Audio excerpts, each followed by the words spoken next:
1 लाख तो बोल रहे हैं, 1 लाख बात। जमाना जब्त हो जाएगा विरोधी। बाहर में आप लोग जानते हो ये थाना भी लड़ रहे हैं, तलवार सब गिने लड़ रहे हैं।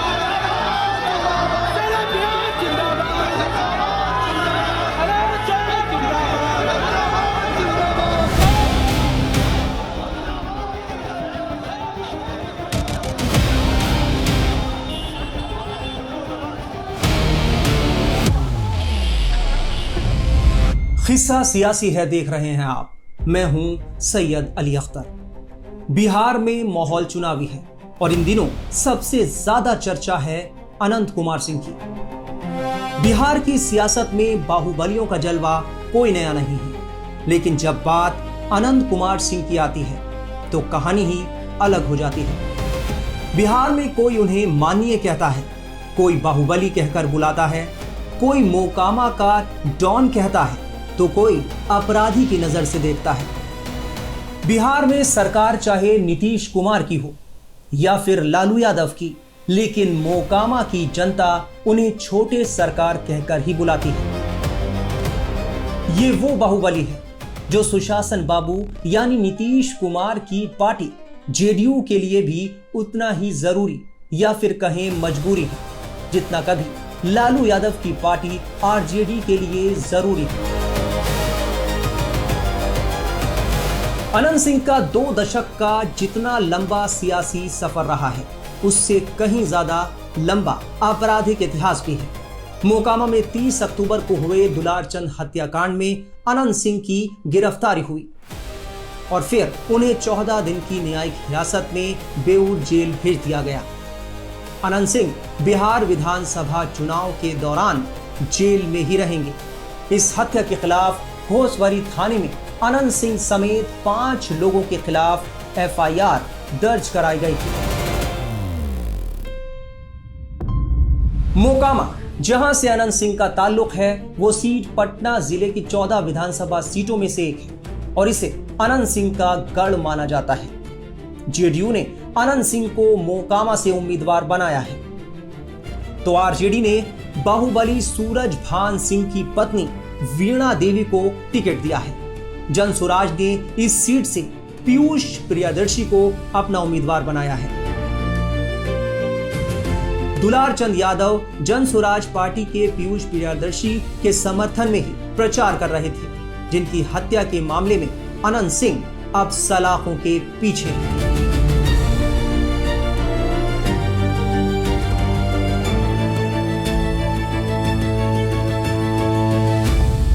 ये सब अनुसंधान का विषय है। इस पर अनुसंधान के पश्चात ही पता चलेगा कि किसका क्या इंटेंशन था, नहीं था। लेकिन जो घटना हुई है उसमें दुलारचंद यादव जी की मृत्यु हुई है, ये तथ्य है। वहां पर झड़प हुआ है। दोनों जो उम्मीदवार हैं उनके समर्थकों के द्वारा जो गाड़ियों से आ रहे थे वो एक दूसरे से झड़प हुआ है, स्टोन पेल्टिंग वगैरह हुआ है।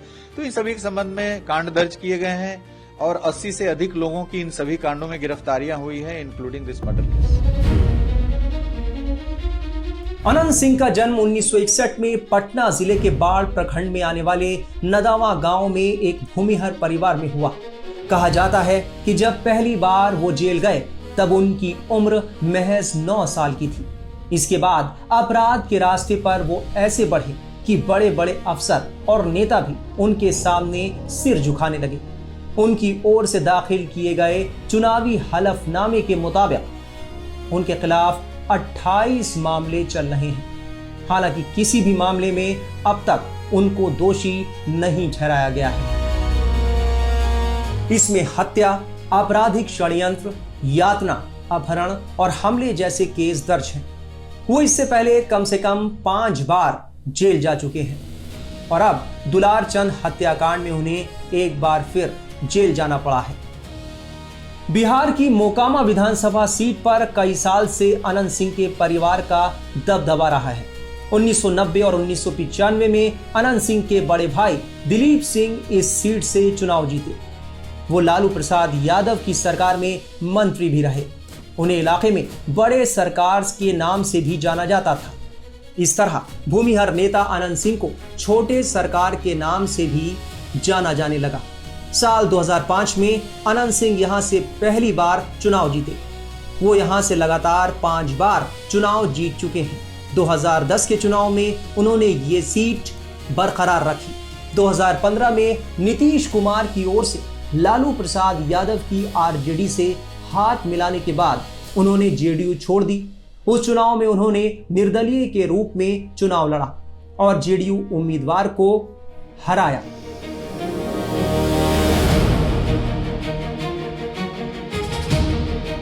2020 के चुनाव से पहले अनंत सिंह आरजेडी में शामिल हो गए। इस बार तब तक नीतीश कुमार और लालू यादव अलग हो चुके थे।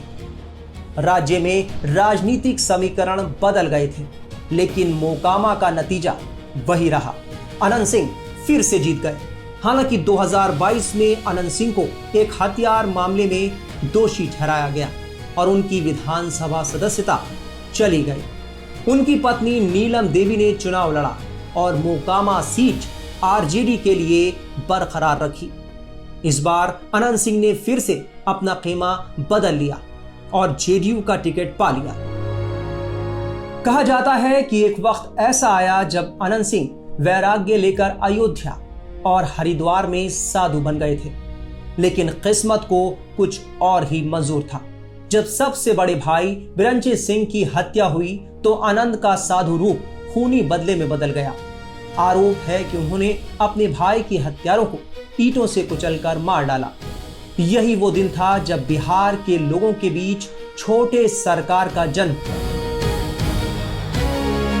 एक तरफ अनंत का बाहुबली वाला रूप है तो मोकामा में कई लोग उन्हें रॉबिन हुड कहकर बुलाते हैं। वो वहां गरीबों के मसीहा कहलाते हैं। अनंत सिंह का लहजा, उनके बातचीत का अंदाज सबसे ज्यादा लोग नोटिस करते हैं। अनंत सिंह जिस तरह बात करते हैं और जिन शब्दों का इस्तेमाल करते हैं वो भी कई बार चर्चा में रहता है। जेल जाने से पहले अनंत सिंह ने अपनी जीत को लेकर क्या कुछ दावा किया, सुनिए। 1 लाख तो बोल रहे हैं, 1 लाख मार्जिन देगा। हाँ, जमाना जब्त हो जाएगा विरोधी के। हाँ, तो चर्चा पर पहले लड़े हैं, आज चर्चा नहीं है। लड़ते लड़ते दम फूलल है। बाहर में आप लोग जानते हो कि भान अबरी लड़ रहे हैं, तलवार सब दिने लड़े हैं। नीतीश कुमार का भरोसा सबसे पहले सिंबल आपको मिला, सबसे पहले नॉमिनेशन भी आपने ही भर दिया। नीतीश कुमार तो उनका रमिया हम शुरू से हैं। 5 झोंक जीते हैं तभी साथ थे, 4 झोंक जीते हैं तो उनके पार्टी जीते हैं। चाने की शिकायत सबसे पहले हम तौले हैं, हम शुरू से उनके साथ हैं। सर, सरकार किसकी बनेगी? दावा सरकार नीतीश जी के बनेगा, भाजपा का बनेगा, गठबंधन का। थोड़ा बता रहे हैं लोग कि महागठबंधन में भी थोड़ा अभी दिक्कत चल रहा है। कोई दिक्कत है, अपना जमीनी खुल के दिक्कत चलता है। अनंत सिंह के समर्थकों का कहना है कि अनंत सिंह के खिलाफ साजिश रची गई है। हालांकि ये मामला अब अदालत में पहुंच चुका है और अब देखना होगा कि अदालत का आगे क्या रुख रहता है। कानूनी प्रक्रिया है। अगर किसी व्यक्ति को पुलिस गिरफ्तार करती है, अगर किसी व्यक्ति को पुलिस गिरफ्तार करती है, एफआईआर में नाम है, जो दस्तावेज पेश किया गया जज साहब के सामने, उसी आधार पर उनको 14 दिनों की न्यायिक हिरासत में लेते हुए आदर्श केंद्रीय कारा में भेजा गया। क्या कुछ दलील दी गई है? दलील तो दस्तावेज में लिखल रहता है कि एफआईआर में इनका नाम है, उसी को आधार माना जाता है, उसी के आधार पर उनको जेल भेजा गया। पुलिस की तरफ से पुलिस के तरफ से तो वही पेश है, एफआईआर है, वही पुलिस की कॉपी है। रिमांड का अभी बात नहीं रहता है, अभी तो जेल भेजने का 14 दिनों की। हाँ, वो एफआईआर में उनका नाम नहीं था, उनको भी पुलिस अरेस्ट की है। हाँ, उनको भी भेजा गया, साथ ही 2 और व्यक्ति, मणिकांत और रंजीत। हाँ, रंजीत राम दोनों को भेजा। हाँ हाँ, कुल मिलाकर 3 लोग, कुल मिलाकर 3 आदमी हैं। अनंत सिंह जी को कोर्ट में पेश किया गया है। क्या कुछ हुआ है अंदर, बातचीत बताइए। अब अंदर में यही हुआ कि इनके खिलाफ एफआईआर में नाम है, जेल भेजने के लिए अग्रसारित किया गया, उसी को जेल भेजा गया। कितने दिन की न्यायिक हिरासत में भेजा गया? 14 रिमांड मांगा? नहीं, रिमांड का कोई बात नहीं। रिमांड का भेजा गया अभी? बेउर कितने लोगों को भेजा गया? 3 आदमी को। 3 आदमी को। हाँ, आप लोग कब बेल पिटीशन? अच्छा, फाइल करेंगे तो बता देंगे। चुनाव के बाद? सब आगे। हाँ, चुनाव के बाद। दुलार चंद यादव के परिवार वालों ने उनकी हत्या का आरोप खुलकर अनंत सिंह पर लगाया है, जिसके बाद उनके खिलाफ पुलिस एक्शन का दबाव बढ़ता जा रहा था। पुलिस मामले में सबूतों की पड़ताल कर रही थी और जांच आगे बढ़ाने के साथ 1 नवंबर की रात अनंत सिंह की गिरफ्तारी हो गई। दुलार चंद यादव के पोते का कहना है कि उनके दादाजी को पहले भी कई बार धमकियां मिल चुकी थी। उनके मुताबिक प्रशासन को इसकी जानकारी थी, उसके बावजूद खुलेआम दुलार चंद यादव की हत्या कर दी गई। चुनाव आयोग भी तो क्या करे, नहीं रहता बिहार में चुनाव तो ये सब कांड नहीं होता। चुनाव नहीं रहता तो ये सब कांड नहीं होता, लेकिन अगर चुनाव है और इतना कांड हो जा रहा है तो ये चुनाव आयोग की भी गलती है। चुनाव आयोग की गलती है, एसएसपी पटना की गलती है। पटना जब एसएसपी जानते थे कि इस क्षेत्र में बाहुबली की संख्या ज़्यादा है, इसमें वो फोर्स क्यों नहीं दिए। दुलार चंद यादव पहले भी कह चुके हैं कि उन पर जानलेवा हमला हो चुका है, वो धमकी मिल चुकी है उनको उनका एक बयान भी है मेरे पास कि वो पहले भी बोल चुके हैं कि उनको मिल चुका है धमकी, लेकिन अभी तक कोई कार्रवाई नहीं की गई थी। इसीलिए उनका हत्या जो है प्रशासन की मिली भगत से हुई है। इससे पहले जनवरी महीने में भी अनंत सिंह ने एक आपराधिक मामले में सरेंडर किया था। बाल कोर्ट में सरेंडर के बाद अनंत सिंह को न्यायिक हिरासत में पटना के बेऊर जेल भेज दिया था। यह मामला सोनू मोनू गिरोह से जुड़ा हुआ था।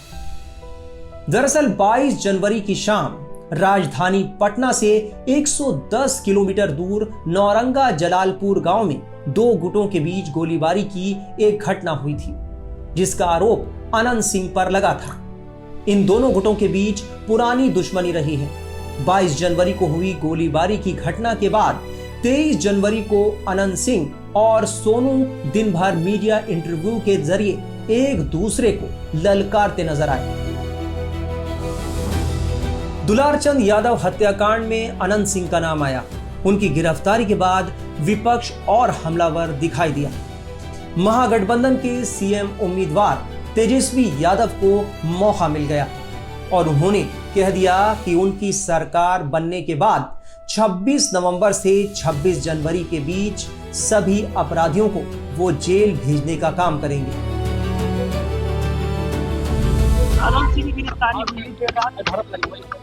देखिए, ये तो होना ही था, ये तो स्पष्ट था। जिस प्रकार से घटना हुई है, अंजाम दिया गया, तो ये तो होना ही था।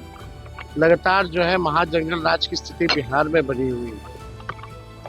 कोई ऐसा दिन नहीं बिहार में जहां गोलियां ना चल रही। 14 तारीख को रिजल्ट आने वाला है, 18 तारीख को शपथ होगा और 26 नवंबर और 26 जनवरी के बीच में चाहे कोई जात के, कोई धर्म के, कोई भी अपराधी हो, बीच में खरवास आता है। इस खरवास में सभी अपराधियों को तेजस्वी जेल भेजने का काम करेगा। सख्त से सख्त जो है कार्रवाई की जाएगी। 17 जून 2015 को अनंत सिंह के परिवार की एक महिला को बाढ़ के बाजार में 4 युवकों ने छेड़ दिया। ये मामला छोटा था, लेकिन नतीजा भयानक हुआ। आरोप है कि अनंत सिंह के इशारे पर उनके गुर्गों ने चारों युवकों को अगवा कर लिया। अगली सुबह एक युवक का शव जंगल में मिला। उसके शरीर पर बेरहमी से पिटाई के निशान थे। बाकी 3 युवकों को पुलिस ने जिंदा बरामद कर लिया। अनंत सिंह की राजनीतिक हैसियत का अंदाजा इसी बात से लगाया जा सकता है कि पिछले दिनों नीतीश कुमार अपने बाढ़ दौरे के दौरान अनंत सिंह से मिलने के लिए उनके पैतृक गांव लदमा पहुंच गए थे। आप देख रहे थे किस्सा सियासी है। आपको हमारा ये शो कैसा लगा? अगली बार हम किसी और सियासी शख्सियत से जुड़ी कहानियां आप तक लाएंगे। आप बने रहिए टाइम्स नाउ भारत के डिजिटल प्लेटफॉर्म के साथ।